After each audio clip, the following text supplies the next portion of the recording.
ಹೊರಗೆ ನೀವು ಅನುಭವಿಸಿದ ಅವಮಾನ ನೋವು ಏನಿದೆ ಅಲ್ಲ, ಮನೆ ಒಳಗಡೆ ಸ್ಟಾರ್ಟಿಂಗ್ ಕೂಡ ಆಯ್ತು ನಿಮಗದು. ಹೌದು. ಅಂದ್ರೆ ತುಂಬಾ ನೀವು ವೀಕ್ ಆಗ್ಬಿಟ್ರಿ. ಬಹುಶಃ ನೀವು ಆಡಿಯನ್ಸಿಗೆ ಕನೆಕ್ಟ್ ಆಗಿದ್ದು ಆ ಟೈಮಲ್ಲೇ ಅನ್ಸುತ್ತೆ. ಎಲ್ಲರೂ ಹೆಂಗಂದ್ರೆ ಒಂಥರ ಪ್ರತಾಪ್ನ ಮನೆ ಮಗನ ಥರ ನೋಡೋಕ್ಕೆ ಶುರು ಮಾಡಿಬಿಟ್ರು.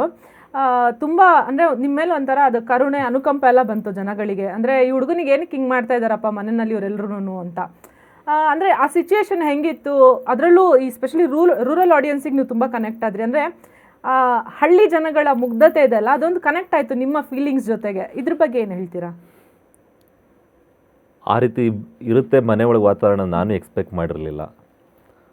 ಒಂದು ಲೆವೆಲ್ಗೆ ಜಾಸ್ತಿನೇ ಇತ್ತು ಮನೆಯೊಳಗೆ.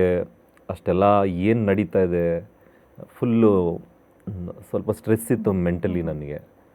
ಏನಕ್ಕೆ ಹಿಂಗೆ ಆಗ್ತಾಯಿದೆ. ಆವಾಗಲೇ ನಾನು ಬಾತ್ರೂಮ್ಗೆ ಹೋಗತ್ತಿದ್ದು. ಮನೇಲಿ ಯಾರಾದರೂ ಏನಾದರೂ ಅಂದರೆ ನಾವು ಎದುರುಗಡೆ ತೋರಿಸ್ಕೊಳ್ಳಲ್ಲ ಕೆಲವೊಂದು ಬಾರಿ. ನಮ್ಮ ಮನಸ್ಸಲ್ಲೇ ಇಟ್ಕೋತೀವಿ ಕೆಲವೇನಾದರೂ ಆದರೆ. ನನಗೂ ಯಾರಿಗೂ ತೋರಿಸ್ಕೋಬಾರ್ದು. ಅದು ಬೇರೆ ಕ್ಯಾಮ್ರಾಗಳಿವೆ ಇಲ್ಲಿ, ಕಾಣಿಸ್ಕೊಂಡ್ರೆ ಪ್ರತಾಪ್ ಹೇಗಿದ್ರು, ಇಲ್ಲೇ ಹೇಗಿದ್ದಾರೆ, ಎಂತೆಂಥದ್ದು ಫೇಸ್ ಮಾಡಿ ಇಲ್ಲಿ ಬಂದಿದ್ದಾರೆ ಅಂತೆಲ್ಲ ಇತ್ತು. ಅದು ತೋರಿಸ್ಕೋಬಾರ್ದು ನನಗೆ. ಅದು ಎಲ್ಲೋ ಒಂದು ಕಡೆ ಮನೆ ಆ ರೀತಿ ಮೆದು ಮಾಡಿಬಿಡ್ತು ನನ್ನ.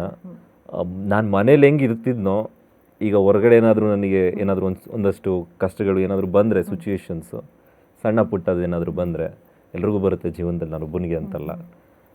ಮನೆ ಒಳಗೆ ಕೂತು ಹೇಗೆ ನಾನು ಇರ್ತಿದ್ನೋ ಅದೇ ರೀತಿ ಇರೋ ಥರ ಆಗೋಯ್ತಲ್ಲಿ. ಏನೋ ಒಂದು 2 ಅವರ್ 3 ಅವರ್ ಆಟನೋ ಆಡ್ಬಿಟ್ಟು ಬಂದು ಇದು ಮಾಡೋದು, ಶೋನೋ ಇದ್ದಿದ್ರೆ ಆಗ್ಬೋದಿತ್ತು. 24 ಗಂಟೆ ಕ್ಯಾಮ್ರಾಗಳು ಓಡ್ತಾ ಇರ್ತವೆ. ನಮ್ಮ ಭಾವನೆಗಳನ್ನ ಬಚ್ಚಿಟ್ಕೊಳಕ್ಕಾಗಲ್ಲ. ಬಂತು.